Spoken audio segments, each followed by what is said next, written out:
Hi, John. Good afternoon. I'm Ted Rall. John Kiriakou knows he's John Kiriakou. You're watching DeProgram.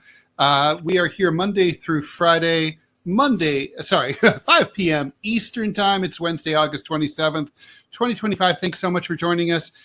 Please like, follow, and share the show. You're going to help. You're going to hear me say that over and over again, but sorry. Lots to talk about today. We're going to be joined bringing down at the bottom of the hour. We're going to have friend of the show and friends of ours. Sean O'Brien's going to join us to talk about this crazy scam out of China, the Lightning Shared Scooter Company scam. I admit I had not heard of it myself. I hadn't either until Sean brought it up. But it's a big deal in the world of tech, and we think it's important for you to know sort of how this scam in particular sort of is endemic. Sort of this kind of thing is going to happen more and more. So it's good to keep an eye out for it. Obviously, the big news of the day is that horrific mass shooting at Annunciation Catholic School in Minneapolis, Minnesota. We'll talk about that and what it all means. The DNC is getting together to figure out what order their primaries are going to be in 2028. Does it matter? And are they going to restore the old calendar? I know people in Iowa and New Hampshire will be watching with great interest. And there are so many crazy Border Patrol stories that when John said you wanted to talk about the Border Patrol arrests, it was kind of like, which arrests? Of the border, by or of Border Patrol agents? Couldn't figure out. Those prepositions are tough.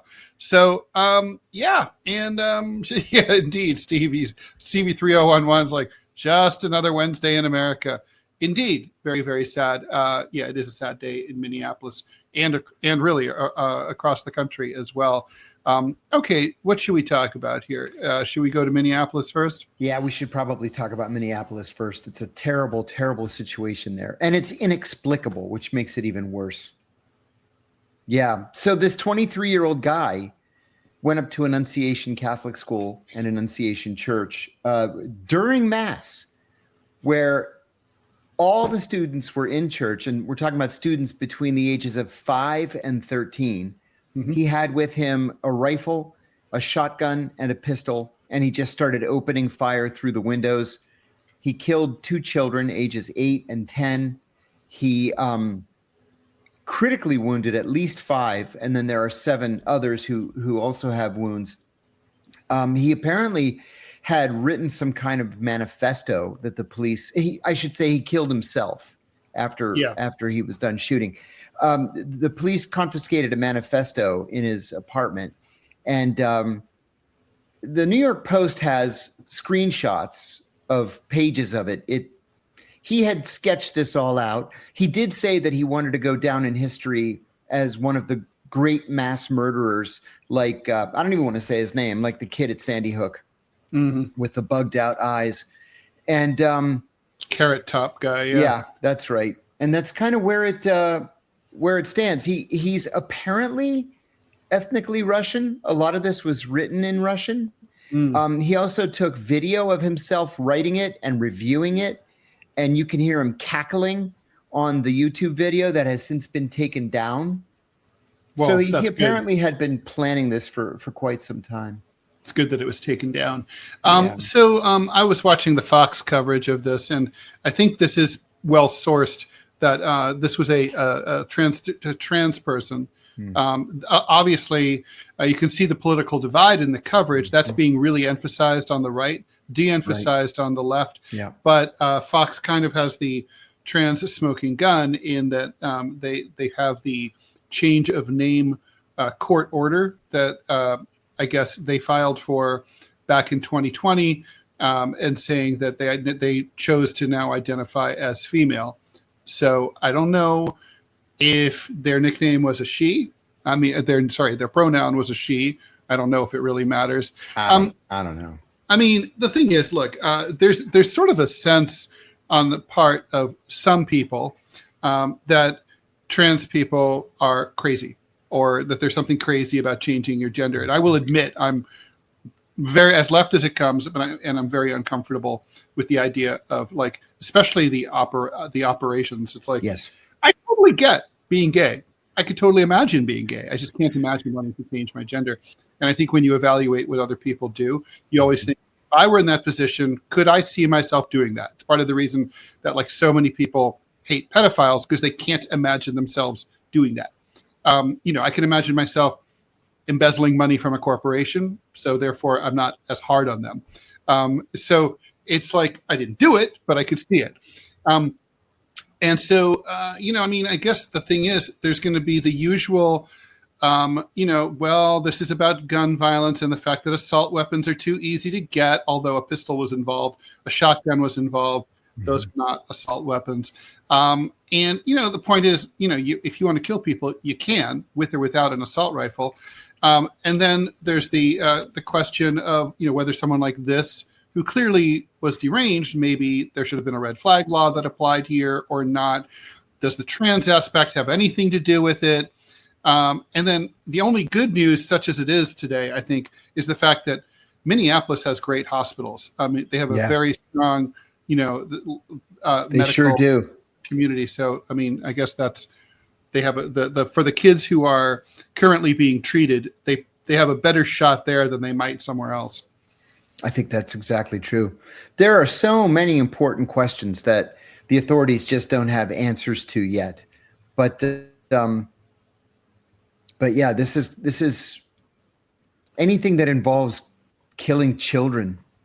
I can't wrap my brain around it. Yeah, J. Edgar Hoover was a cross-dresser by all accounts. In one of the recent biographies of him, I put this in my cemetery book. He's buried here in Washington. Clyde Tolson, the deputy director of the CIA, was, by all accounts, Hoover's boyfriend. They even lived in houses next door to each other. They had lunch every single day together, 7 days a week for 48 years at the Mayflower Hotel. They would go to vacation together. And the author What's of with the Mayflower Hotel? That's where Elliot Spitzer used to go. Yeah. In fact, they've named the bar Edgar's Place. Yeah. I love that hotel, by the way. It's a great hotel, historic hotel. That's where John Kennedy's inaugural ball was held. It's the first place I ever stayed in Washington when I visited with my mom. It was a great place to it was stay. the old school pre-renovation days in the 70s. Oh yeah. Famous place. So one of the biographers wrote that he went out to Santa Monica. They used to like to stay at this one hotel in Santa Monica when they went on vacation. And so he went out there to interview Hoover. And when he approached them on the beach, Tolson was on his knees clipping Hoover's toenails. Like, sure, that's what the deputy director of the FBI would normally do for the director, right?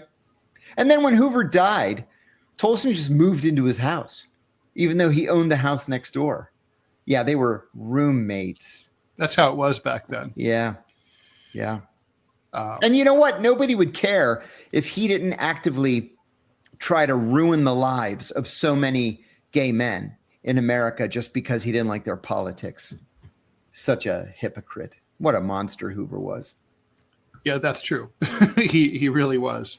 It's a certain archetype, very sort of a mid 20th century archetype, kind of like Roy Cohn. Yeah. It's a certain, I went to Roy Cohn's someone else grave just said it. Michael Viloff and I are both had the same exact thought at the same exact time. It's funny about the cross-dressing thing. I had a relative, I should say an in-law, who she was married to a big buff dude. She comes home from work one day early and she finds him prancing around the house in her dainty underthings. She was furious and divorced him. But the thing is, I was saying, like, look, studies show, like, I was like, is he like failing to deliver in the bedroom? She's like, no. I was like, just because most transvestites are straight, they're not gay. That's right. And like, like, was he a good father? She's like, yeah.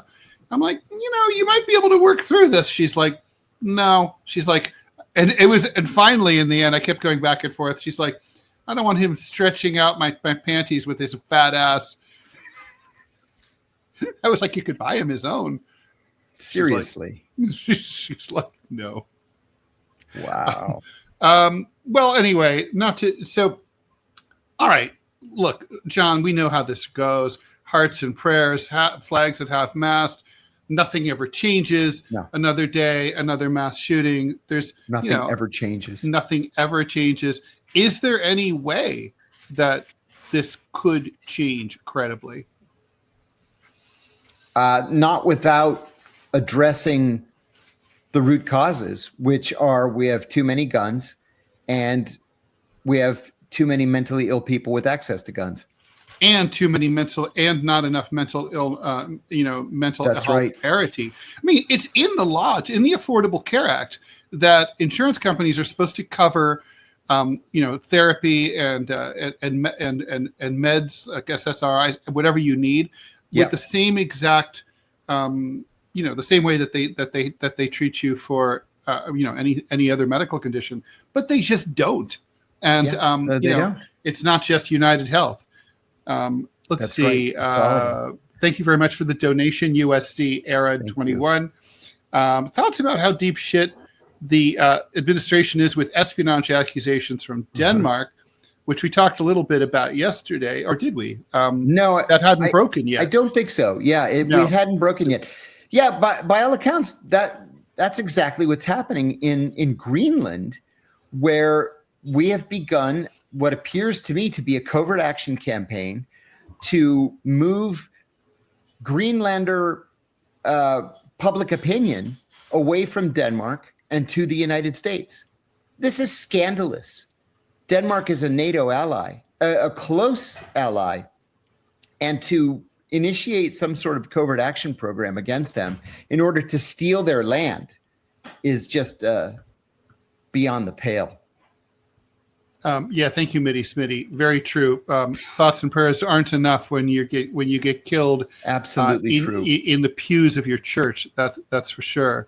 So basically, I mean, John, these details coming out of Greenland are very sketchy, right, at this stage.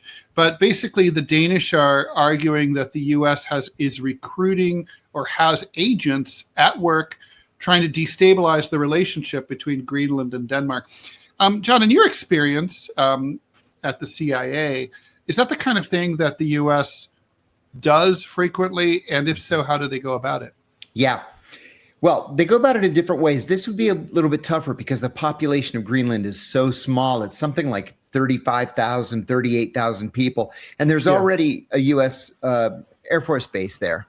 So what the CIA would have to do is to assign people to the base so that they can use military cover, or say they're civilian DOD employees, and go out there and start. Yeah, because there's no consulate, right? There's no consulate, no. So right. they would nuke. Right. Start by bribing journalists and saying, listen, I've got this really strongly pro-American article that needs to be published. And so, here's $5,000. Why don't you go ahead and publish it? That's the simplest way to do a covert action program. I can't imagine the CIA is trying to recruit Greenland officials. That wouldn't make any kind of sense. But they also may be working against the Danes in Denmark, trying to recruit Danes who have some sort of oversight authority over Denmark. Either way, this would be an ugly thing to do to such a close friend and ally. So would this be about propaganda? Would this about be publishing an op-ed that says, the Danes have never been there for us. Yes, we're closer that's to exactly America. What it is. And there was an allegation about their offer. There was an allegation of that in the spring, that already people had begun saying, maybe we should have a referendum. Maybe we should join the United States as a territory or a commonwealth. And there was even an article in the Washington Post saying, you don't want to do that because your medical care is so much better than ours as it is. I remember reading it and thinking, what would these people possibly have to gain by joining the United States? They've got a great situation. It would only with work if it would only work if there was a mass payment that was distributed in whole or in part to the people. That's right. That's right. So I don't know. This just seems pretty ugly. £5 Thank you, Matthew. contribution from Matthew Blarains. My apologies for the pronunciation. Why do you think the agency has such an emphasis on paramilitary actions compared to other agencies like MI6? Yeah, that's a great question. And it's actually, the answer is actually very practical. It's because the CIA has so much more money and so many more people than MI6 that they can essentially do anything they want. We also have this cowboy attitude at the CIA where we want to go out and just wreak havoc on our enemies. MI6 is far more cerebral, far less bureaucratic, and frankly, less murderous than the CIA. It was not my experience that the Brits made a habit of going out and killing people. The French do. The Russians do. The Iranians do. The Americans absolutely do. We set the standards, but not the Brits. We have we should probably move on to the DNC calendar. So in one of his many lame attempts to remain in office, the late unlamented Joe Biden changed the primary calendar to put South Carolina, which traditionally has been third after Iowa and New Hampshire, and make it first. He basically conspired with James Clyburn, the party boss of South Carolina, to put South Carolina first. The argument was sort of based on, it's about we have to do it for the black voters, and there's more, they're all white up there in Iowa and New Hampshire, but South Carolina's black and blah, blah, blah. But we could all see through this. I mean, South Carolina is where Bernie Sanders died a dog's death. That's right. That was the wall. And it was the state that rescued Joe Biden. Correct. So Joe Biden wanted that. So for the first time in at least my lifetime, Iowa was ditched. Iowa has and New Hampshire. Well, New Hampshire has a law, right? Iowa's a caucus. New Hampshire is the primary. New Hampshire state law says that New Hampshire has to be the first primary in the nation, which is hilarious. It's like, I'm going to pass a law that says Ted Rall is the best looking man in America. And, you all have to go along with that and uglify yourselves just to make that true. So the DNC is meeting next month. They're going to sit down in a couple of weeks. DNC chair Ken Martin says that he wants a fair process, but it looks to me like Iowa and New Hampshire are going to be restored. And I'm wondering if you agree with that. And if so, do you think that this is basically the party trying to exorcise the ghost of Joe Biden? Yes and yes. I think Iowa and New Hampshire will be restored. I think South Carolina is out. And I think South Carolina is going to be replaced probably by Georgia. There's talk it could be North Carolina, but the black vote is so much larger in Georgia. I think that they're going to throw a bone to that state. But yeah, I think the Democrats made a serious mistake by punishing Iowa because they screwed up the vote in 2020. And it took, remember, 9 days before we knew definitively who had won Iowa. That was the DNC's fault, by the way. That was not Iowa's fault. Right. And, right. But they had a fall guy. It was the head of the Iowa Democratic Party, and they threw him out and took that first in the nation position away from Iowa. I want to add one thing about Iowa. There was a special election there yesterday for a state Senate seat, and a Democrat won in a solidly Republican district that went big for Donald Trump. Not because Donald Trump is unpopular in Iowa. He's not. He's very popular in Iowa. It was because they had an 18% turnout. But the reason why this is important is that this one seat takes away the Republican Party's supermajority. And there is a proviso in the Iowa Constitution saying that all judicial appointments have to get 2/3 of the vote. And now the Republicans are short by 1 vote, which means they have to cooperate with Democrats. Oh, so sad. So sad. So sad. I feel so sorry for them. I will stay up late crying in my pillow. Marble. Thank you, Marble. Thank you very much for the very generous 1999 contribution. Thoughts on Gavin Newsom's tweets? I love this question. John, I don't know how you feel. I have no idea. I fucking hate them. So Gavin Newsom's been doing these all caps Trump-style tweets. And the thing is, he does a pretty good job at channeling Donald Trump. But let me just say, when you're framing yourself using someone else, when you're presenting yourself using someone else's framing, you are losing. You're not making fun or ridiculing Donald Trump. You're pumping him up. So to me, this is just like, I think it's pathetic. I hate to say it, sad. Gavin needs to develop his own message. I still don't know 3 major issues that Gavin Newsom would promote if he were to run for president, which I'm sure he will. So that's his problem. I hate the tweets. John, what do you think? I hate the tweets too. I hate to say. I'm already predisposed to dislike Gavin Newsom. But you and me both. I was in LA for 4 hours on Sunday. 4 hours. Flew out, did a podcast, flew right back. And just in my 4 hours there, I noticed that gas was between $4.99 and $5.99 at every single gas station I passed. It's the taxes. The taxes are astronomical there. Just got gas in Ohio at a Costco for $2.49. I paid $2.78 the way God intended. That's right. I paid $2.78 yesterday, and I was happy to give them my money. But $5.99? Sorry. Homeless people everywhere, trash and graffiti everywhere. This is not the LA of 10 years ago.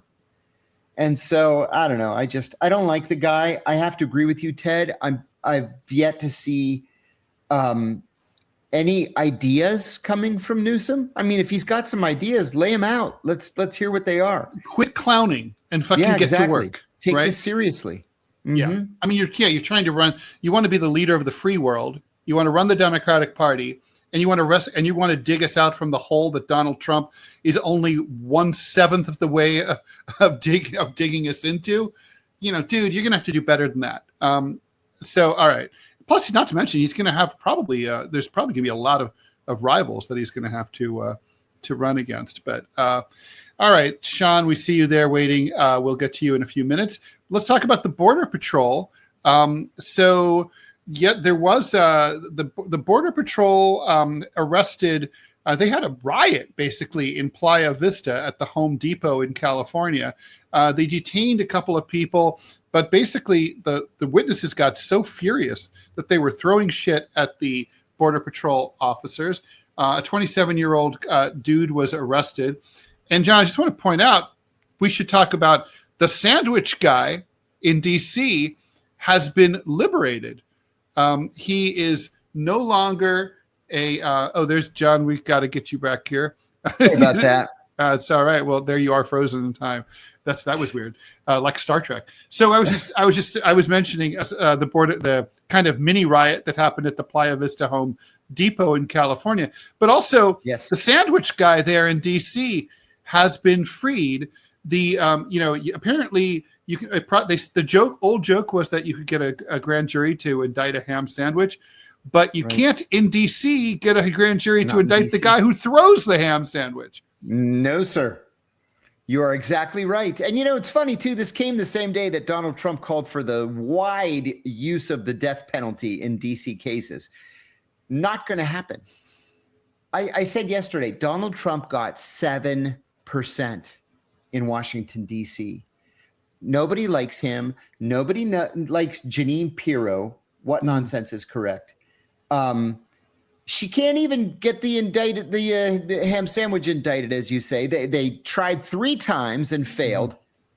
Look, I watch a lot. Yeah, they're having problems with the grand jury. Grand juries are getting pissed about all these overchargings. Yes, exactly. It's kind of unheard of, but they're usually rubber stamped for the prosecution. Yeah, and in terms of the death penalty, not going to happen. Not with a D.C. jury. Not going to happen. John, let's talk about our favorite, most patriotic Border Patrol agent. Not the one who's in trouble for punching a police officer, but the one who's just got sentenced to a year in prison because he's a lech, because he was forcing immigrants to expose their breasts. Female immigrants. He learned how to say in Spanish, please remove your bra. And he made women hold their shirts up if they wanted to enter the United States.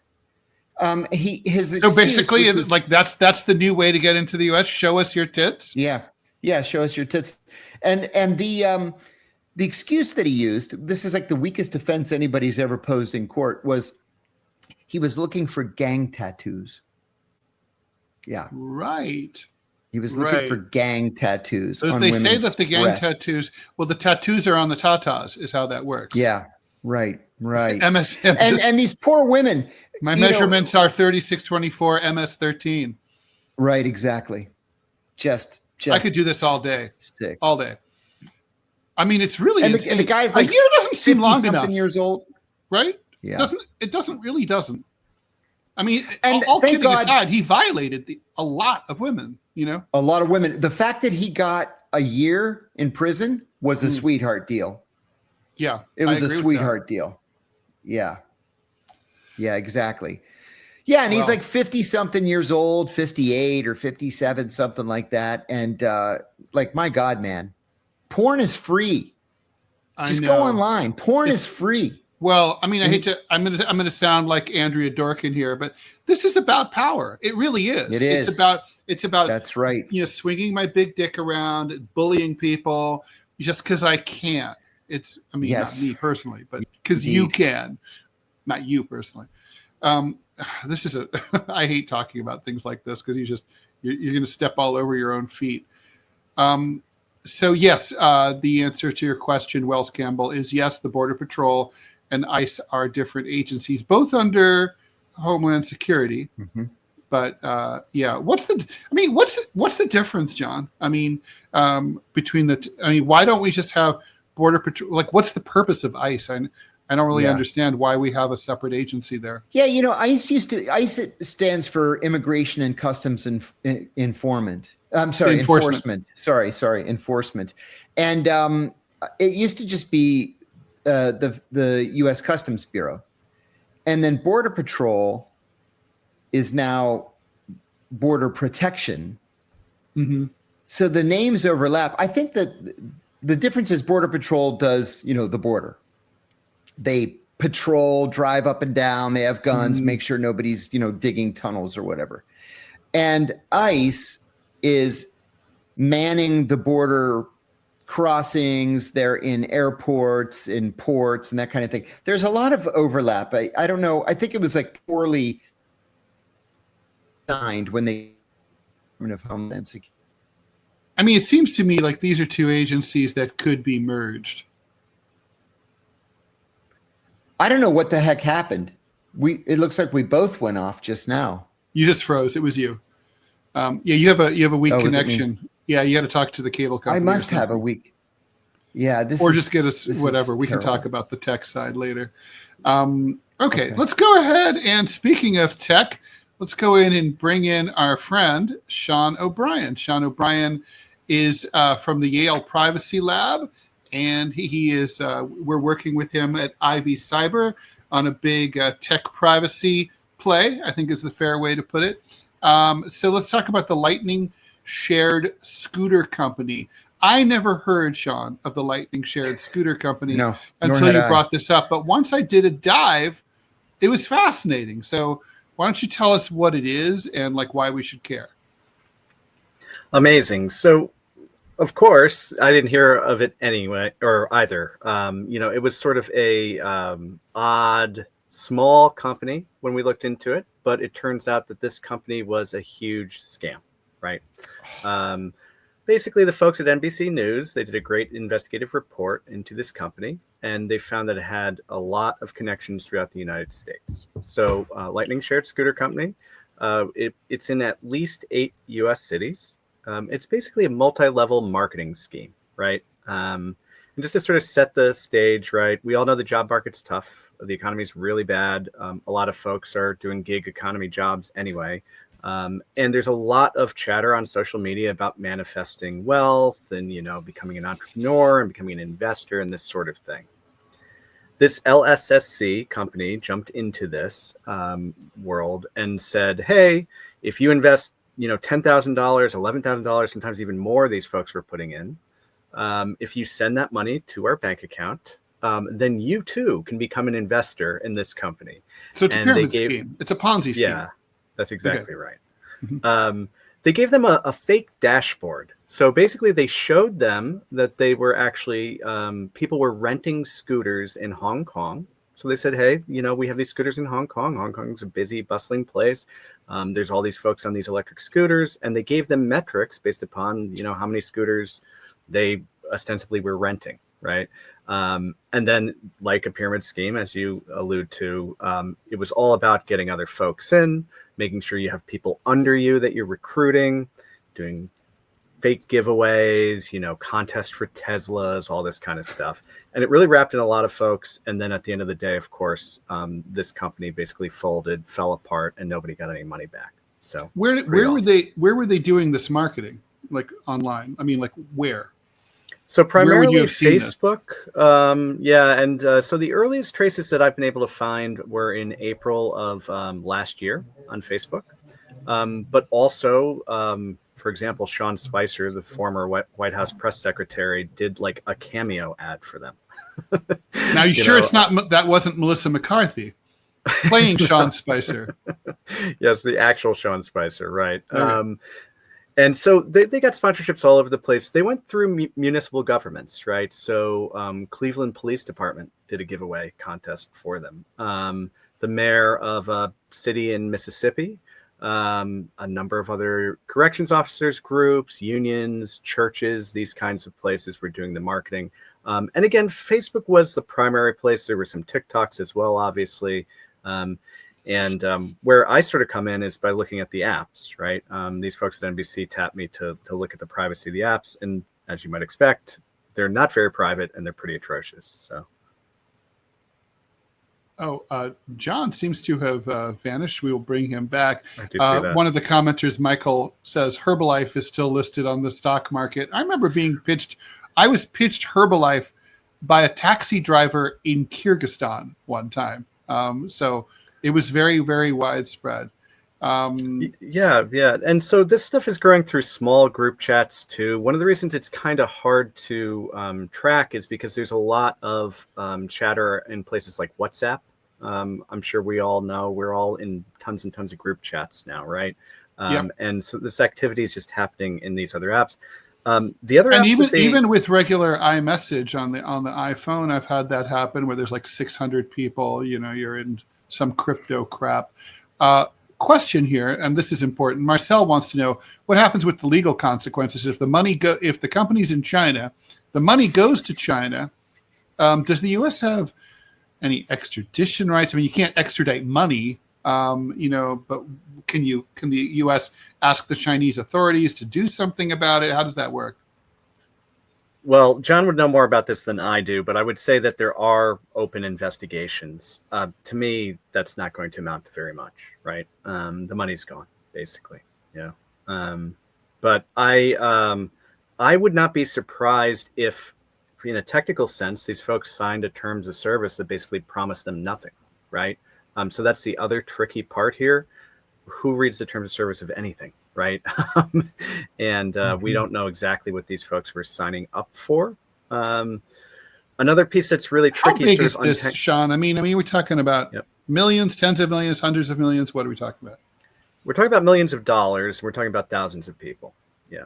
So it's kind of by scam standards. I mean, it sucks for them, but it's not massive, right? I wouldn't say it's massive. I think one of the things that's surprising about it for me is the brazenness of it and the fact that it's sort of clever. What's so clever about it? What distinguishes it? So basically, we have software that we use all the time, right? And we have all these analytics dashboards that show us metrics on things. If you have Google Analytics, you see that there were a number of clicks on your website. You might have maps showing you location data of your users and things like that. In this case, these folks were being fed false information in a fake dashboard. So the interface was basically showing them that all these scooters were being rented and moving around, but it was all just fake. The other piece of it is that the app itself, they had storefronts in malls. They were basically taking phones from people, installing these apps on the phones, and the apps were given elevated permission.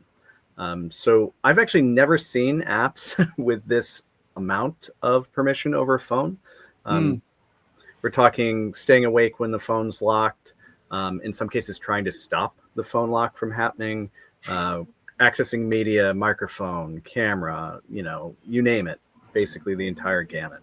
So it's new in that sense. And I guess I would say also these international sort of geopolitical plays that are going on, we're talking a lot about TikTok and how dangerous TikTok is or isn't, right?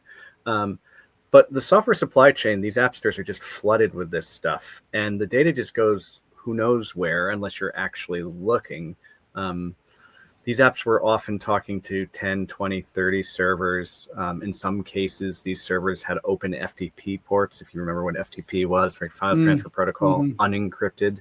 So there's that kind of thing going on here too, which is a little different. Yeah.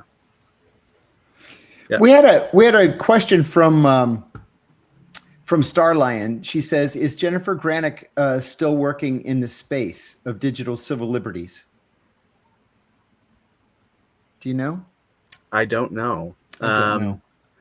That's a very good question. I could just look it up, but yeah, I'll check it out later. And I've got a question for you, Sean, if you don't mind. I have heard from 3 people independently of one another in the last 2 days that crypto's on the brink of something great, right? And, you should buy Bitcoin, and you should buy this other one I never heard of, and you should buy Ethereum. And is there something going on? Is there something out there? Or is this just wishful thinking because crypto's been in the news a lot lately? So it's no secret that this administration, the executive branch, is extremely bullish on crypto, whatever crypto is or isn't, right? Traditionally, we would consider Bitcoin, Ethereum, these kinds of coins as crypto, right? But the administration has been pushing these so-called meme coins very heavily, right? Mm-hmm. Spinning them up, making their own meme. Can you explain what those are? So basically, there are a number of different layers in cryptocurrency where you might have with Bitcoin something called proof of work, where you basically crunch numbers, right, to create the next Bitcoin, and then the mining. That's exactly right. I'm trying not to use too much the terminology, but I think most people are familiar with that. Yeah. Okay, good. So you mine Bitcoin, right? Okay. In Ethereum and Solana, which are 2 examples of other coins, there is also the possibility of having a layer 2 network with what are called smart contracts, right? And that means when the coin is created, you can execute some code, right? And because you can execute that code, you can then sort of riff on top of this and create NFTs, right? You can have, an ape image that's tied to it with a URL that's part of that smart contract minting the NFT. Or you can have Peppy coin or Fart coin or whatever. So this would be like Dogecoin or something like that. Yes, Doge is a little different because Doge does have a proof of work mining built into it. But when I talk about meme coins, I'm talking about, for example, if you got to Uniswap, you'll see there's all these coins that are ERC coins basically built on Ethereum that you can just swap between very easily. And if you wanted to, you could create a pump and dump scheme where you come up with your own tokenomics and you say, hey, 80% of the supply is going to be me, Ted, and John. We're going to spin up, I don't know, CIA coin or, screw the CIA coin, whatever. And then we basically put it on the market. A bunch of people throw their money in. As soon as it's released, we sell our supply, as soon as it has some value to it. We make 10x, 100x maybe return. And then the other folks have something that's worth nothing, right? So these sort of pump and dump schemes are sort of tied to what people generally speaking call meme coins. Doge is also a meme coin, but it's a lot more stable and it's been around for a much longer time. John, I think the reason folks are talking about this now is the markets are completely separated from reality generally anyway. Right. we see a situation with NVIDIA and Tesla and all these companies. They're just, the valuations are wild. They've sort of just not even reacted anymore to the whole tariff thing, which was this up and down thing. And people have decided to invest, let's say, put their money in these more risky propositions, which are what a lot of these coins are. So people have been able to move their money around pretty quickly. You know, maybe they make a 5-10x return, shuffle their stuff around. If they're being day traders, you know, this is like the kind of like Robin Hood thing too with stocks, right? And meme stocks, right? Which we've seen a number of different times. Yeah. We have folks trying to figure out clever ways to sort of try to make wealth quickly. But of course, most folks are going to get hurt. I tend to like coins that have some strong fundamentals. I like privacy coins, of course. Monero is the one I usually talk about in that context. Explain what that means. Sure. So Monero is a coin which basically you can actually transact. You can actually send money or receive money in a really, truly anonymous fashion. It has a number of features that basically mix transactions in such a way that it's very hard, if not impossible, probably impossible, to do chain analysis and reconstruct the transactions. It also, you know, you can use these anonymity networks, these so-called mixed networks on the back end to mask your network traffic while you're doing transactions, et cetera, et cetera. So it sort of lives up to the promise of Bitcoin, right? A lot more, or at least, you know, sort of the original vision of Bitcoin, where you could send wealth or send some sort of value to someone on the other side of the world, and it wouldn't be able to be tracked. So we have a question from Jacob Decker. What about crypto backed by gold, like PAXG or PAX? I don't know if there's a pronunciation there. Yep, that's okay. So anything that's backed by a store of value in the traditional sense, gold, silver, even stable coins, right? USD coin, Euro coin, etc. Those things are going to be pinned to the value of that asset, right? So all you're doing there is basically adding, you know, a digital transfer layer basically to gold. So if gold is doing well, then your PAX coin is going to be doing well. So it's like an index fund, kind of. Yeah, exactly. And of course, we now have ETFs with all these crypto coins in them. Why not just buy gold? I don't know. Yeah. Okay, so you're being asked treated like an investment advisor by our viewers here, which you're not. But Rebellious Rainbow Unicorn wants to know, is Monero safe? I mean, to me, all this stuff feels like, you know, tulips, 400 years ago. But what do you think? As far as speculative bubbles go, I would say that the main issues are with what I would call the meme coins. And it's not to say that you shouldn't necessarily, you know, if you want to put a few bucks in these things and play around with it and figure out, you know, how these things work, it might be a good learning exercise for you, right? But of course, there's a lot of speculation around that. That has sort of made crypto a dirty word to a big part of the industry, which is really a shame. Because there are some really good applications for the technology, blockchain technology, that we can talk about. But Monero is a coin that is very good with those fundamentals, right? But for that reason, it's been delisted from a lot of the major exchanges because it actually is private, right?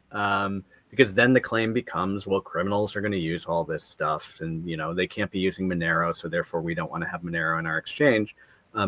Additionally, there was basically a targeted attack on Monero in the past month by a company who was trying to undermine, let's say, the mining process of Monero, and sort of, they claimed they had taken over the network, but they didn't. And then spreading that kind of FUD, you know, created all the problems downstream where the value of Monero sort of, it didn't tank, but it went down for a little while. So these things are risky, but, you know, putting it all in context, the way I view it is we have an entire generation of folks who were unable to get in on the ground floor of the stock market in the way that you might have been able to buy Apple stock, you know, 20, 25 years ago, right? And because they can't get in on that stuff, they've invented their own new ways of sort of these new markets that they can get in on. This is why people are trading stocks on Robinhood and pumping them up through Reddit, right? It's just, really, I mean, is that really something that people think? I mean, I used to work on Wall Street, and I mean, I remember one of the first things that the guy who trained me, who was kind of a genius, told me was like, at the time, this tells you how old this story was. He said, every day, Ted, this was a quiz, 100 million shares trade hands on the New York Stock Exchange, right? Now it's billions. And he said, so which of those are making a mistake and which of those are doing the right thing? And I said, half of them, right? Every single transaction, someone's fucking up and someone's winning. That's exactly That's right. still true. Every single transaction, isn't it? Of course, there's always new opportunities. I mean, but to bring it full circle here, think about, for example, the scooter scam, right? Folks are not seeing any opportunities in front of them. The financial instruments are extremely complex. They're locked out of them. When we do see an IPO, which is not very frequent, like we just saw the Figma IPO, you can't even get in on it anyway, right? It's basically pre-sold to a bunch of investors. And by the time it actually gets to an actionable state where you can put money into it, the price has gone up, who knows how much, right? 10, 100x, whatever it was. So I think people are frustrated and they're desperate. And just like we see a rise in gambling apps, right? We see sports gambling apps being very popular, punted by a lot of celebrities.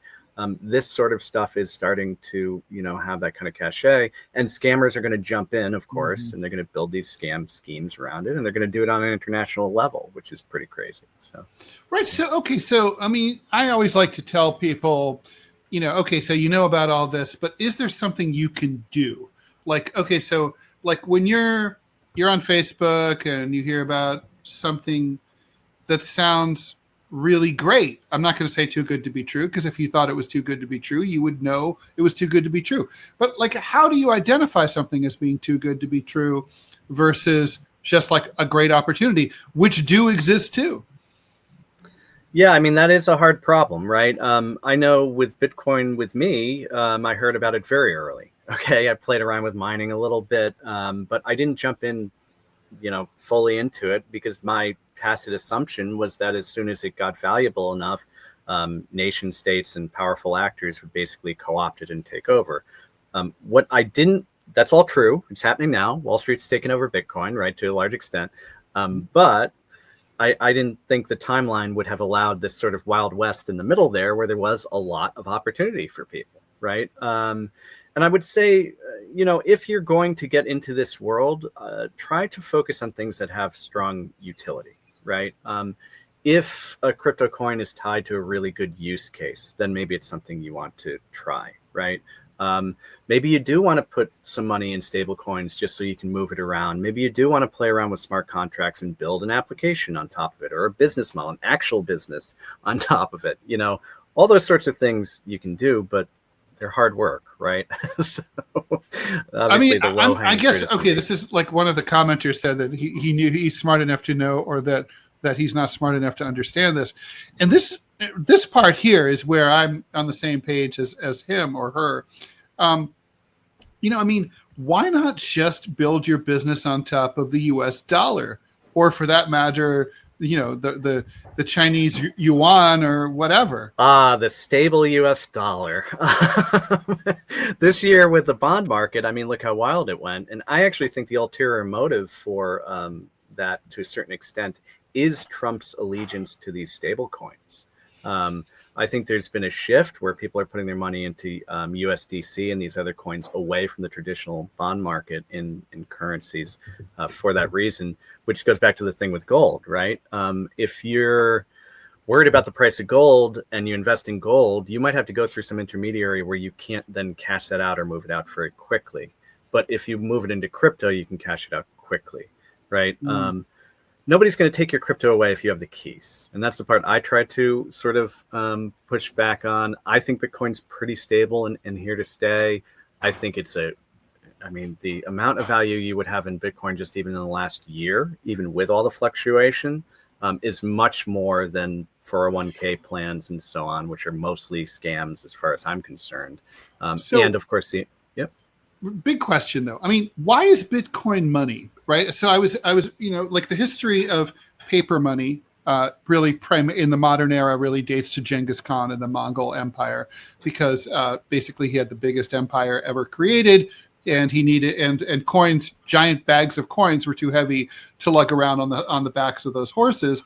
So basically, he introduced paper money, and when shopkeepers said, "Why I'm not taking this? I don't know this," then they were told, "Then you will be killed," and then people decided to take it. So that works, right? You can enforce, that's happened many times, like U.S. occupation money carried by D-Day invasion force in Normandy in 1944. Same thing. We have guns. You're going to take this. But why the U.S. dollar is like based on a promise. This is based on the full faith and credit of the United States government. As long as we're around, the money will be around, and we'll do everything we can to prop it up. What gold is like? Well, it's a limited use, somewhat useful metal, and there's only so much of it. Although we try to control how much of it there is, and we kind of fake that. But why is Bitcoin? You're asking where the value is derived. Why is Bitcoin money? I mean, right. I don't understand why. Just I'll do my running long computers like all the time, to the point where everything, we get brownouts. I don't see how that makes money. Okay, so a blockchain is a big distributed ledger, right? It's a big spreadsheet where the entries have a cryptographic relationship between each other, right? Mm-hmm. And you can verify the blockchain without having to verify the entire record, like the entire chain, just by looking at a few of the entries. That's what makes it really powerful. You can just basically have a few of the transactions, you can verify those, and then you can spread the spreadsheet around the world, right? Each of those entries in the spreadsheet required some sort of investment, right? The investment in this case would be energy, processing power, essentially, with a proof of work algorithm, POW algorithm. That is the way that derives some sort of value. Every single transaction that can be quantified cryptographically can be a source of value in a digital sense, right? This is why people pay people for likes on Facebook, right? It's sort of like asking what the value of likes on Facebook is. Well, it exists, and there's an economy for people to basically have bots and poor users go out there and be paid in these big, farms of people clicking like, because somebody's willing to pay for it. So the question you ask is sort of the same. And I would actually say in many ways, Bitcoin has more tie to economic reality these days than the US dollar for that reason. That's a big statement, Sean. Yeah. That really is. We can quantify Bitcoin transactions, and we can get a better sense. One of the reasons people talk about the energy problem of Bitcoin and these proof of work algorithms is because you can quantify those transactions pretty well. But try quantifying what happens when I use a debit card. How much electricity does that use? How many intermediaries are there? How many office buildings are running air conditioning and lights in the middle of Manhattan right now? So yeah, it is a big statement. It's also it is bad for the environment, but that's a different question. Rebellious Rainbow Unicorn wants to know, how safe will the BRICS currency be when it comes out? I suppose the answer to that is a lot of depends, right? Of course, it depends. Yeah. If you guys are interested in this sort of thing, I think we could do a full session on it. One of the things I've been trying to do is bring in folks to talk about crypto. And I just want to relate back, because I don't want people to come from this and say there's nothing actionable they can do in their lives. First, on the privacy front, right? You can actually get a good sense for whether an app is private or not. There are good ways where experts can figure this out. And then I'm working on some curriculum to basically try to show folks how to analyze their apps. It's one of the things we're going to be doing at Ivy Cyber. Would that be a rating system, or is that something that people would be able to do themselves? Well, I'm going to walk people through the techniques that the experts actually use. So, when I figured out there were 50 plus permissions on this Bone Chat app, and then there are 20 something permissions on this LSC app, those tools are pretty easy to run, and you can actually do them in the browser, believe it or not. So I could show you, a few seconds, basically. Not in all cases, but in many cases. For some of the more complex stuff with rating systems and so on, there are some good people working on that, and we could talk about it. But the point is, there are actionable things that people can do, and I don't want people to think that they don't have any control over this. The situation has gotten a lot better than it used to, and one of the big things I always want to hammer home is make sure you get rid of apps, you actually audit your own phone, you go through and you say, do I use this anymore? Did I use this for a specific purpose? Because we have such a transactional thing going with technology where we just install stuff because we have an immediate need, and then we expose ourselves to a huge amount of risk, right? So one of the things you can do is just go down your list, go through your menu, get rid of stuff you don't need, right? Similarly with the crypto stuff, I would say don't spread out your wealth to all of these different coins. Don't just try all these things out. And then, people are so diversify. Always good advice. Sean, stay right there. We have a quick ad to read through. The countdown is over, the rivalries are real, and the road to the championship begins August 23rd. Westwood One Sports brings you every electrifying moment of NCAA football, from the first snap to the final whistle, top teams, big plays, unforgettable Saturdays. Don't miss a second of the action. Listen to NCAA football on rumble.com, the Westwood One Sports app, on westwoodsports.com, via Westwood Station streams, or try asking Alexa to open Westwood One Sports. If it's sports, it's on Westwood One. All right. So I'll invest all that in stablecoin, whatever the hell that is. Your half of the $2 we're making today. My half of the $2, I'm going to do something else. Yeah, indeed. So, is this going to be some, it just seems like this is a golden era. I guess it always has been.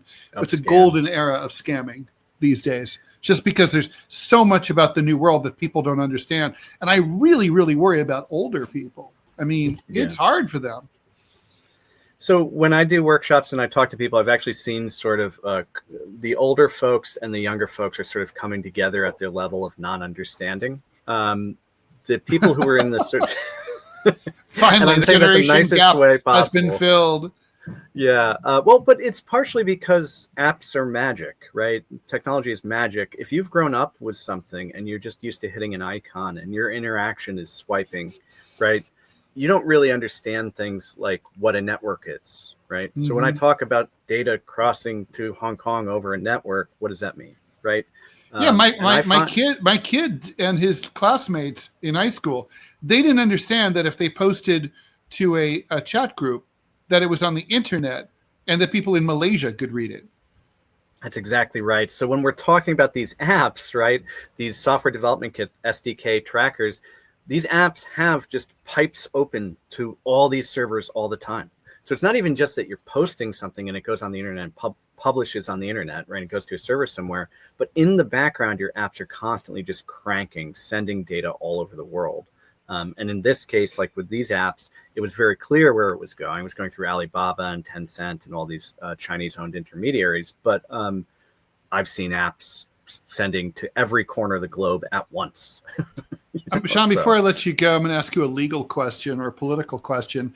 In my opinion, I've been trying to wrestle with how to write this piece, but a very high percentage of crime in the United States is, victims of crime. You're far more likely to be robbed in a confidence scheme on the internet than you are to be mugged in the streets, even of a city like Southeast DC or Baltimore.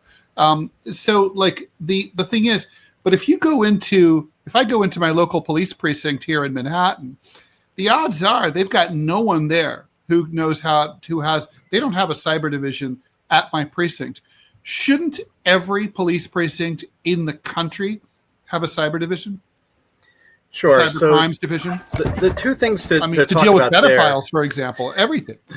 Yep. The two things to talk about there are, and I'm glad, again, this brings it full circle in a good way. We were talking about Monero and cryptocurrency, right? And the so-called, criminals using Monero and stuff. Cybercrime is just crime now, right? Everything is intermediated by digital technology. Criminals who are running cybercrime rings resemble organized crime. They have a hierarchy. The people who are expendable are the ones who are doing the stealing, right? They can cut ties with them and they can run off and nobody knows who the people running the show are.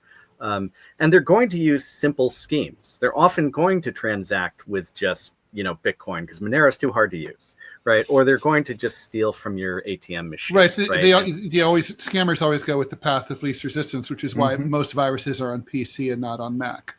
Right. Now on the yes, that's a big part of it. Although there's some things about Unix that are pretty good about Macs as well, and Linux as well, which is my thing. But what I'll say about the cops and the police, right? They focus an awful lot on digital forensics, which is something I teach, and I teach people who basically are using the same tools that the law enforcement is using. And they're focusing on basically taking some drug dealer's phone, sifting through it, and coming up with a reason to give him a big sentence, right?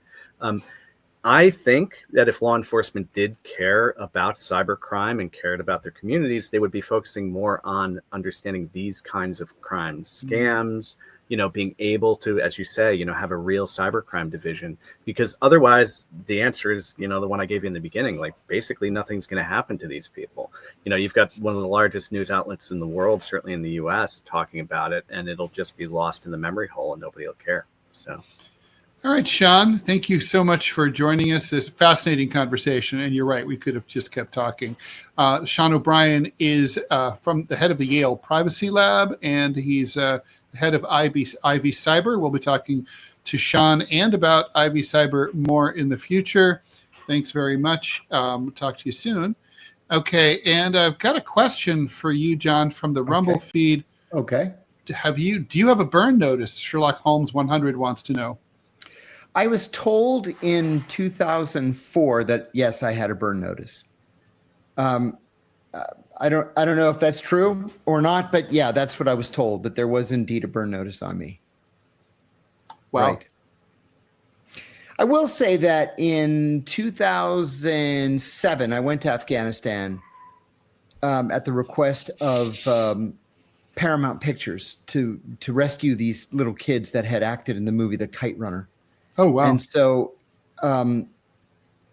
word that I had gotten the families out of Afghanistan somehow leaked to the New York Times. Well, the studio leaked it to the New York Times.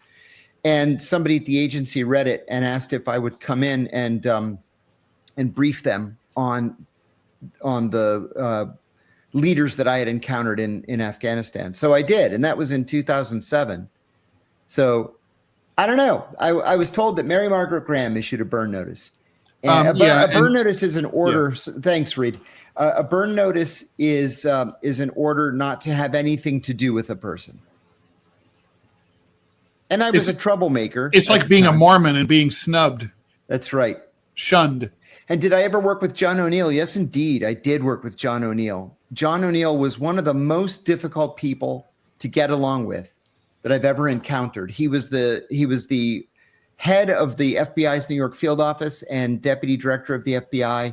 He was one of the angriest, meanest, most difficult people ever. He left the FBI on September the 10th, 2001, and started his new job as the head of security for the World Trade Center on the morning of September 11th, and was killed 2 hours later. Yep, wow. That's the guy. Why was he so difficult? He was just a dick. I mean, I hate to speak ill of the dead. I really do. But the guy was just a dick. And some people are like that. They're just awful. Someone's asking if you saw an interview clip of yourself on the Young Turks. No. I'm glad, though, if that's how, I'll say, too, when I debated Andrew Bustamante a year ago on the Danny Jones podcast, and I didn't prepare at all because I thought, you know what, if I don't know these issues by now, I'm never going to know them. So I just went at him. He went at me first.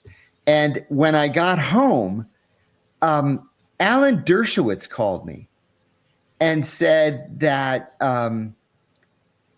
he said he had watched the podcast and he said, you gave that kid a master class in the Constitution. I said, hey, thanks. I'm not an Alan Dershowitz fan, but that was kind of nice. Being professor emeritus of constitutional law at Harvard University. I would say that's definitely a great compliment. Yeah.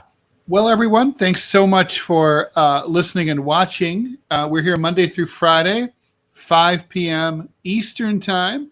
Please like, follow, and share the show. You've been watching DeProgram. So hopefully you're deprogrammed. I'm Ted Rall, John Kiriakou, and I both thank you. And we'll see you tomorrow at 5 p.m. Eastern Time. Let me make sure I've got this all. Oh, yeah, here we go.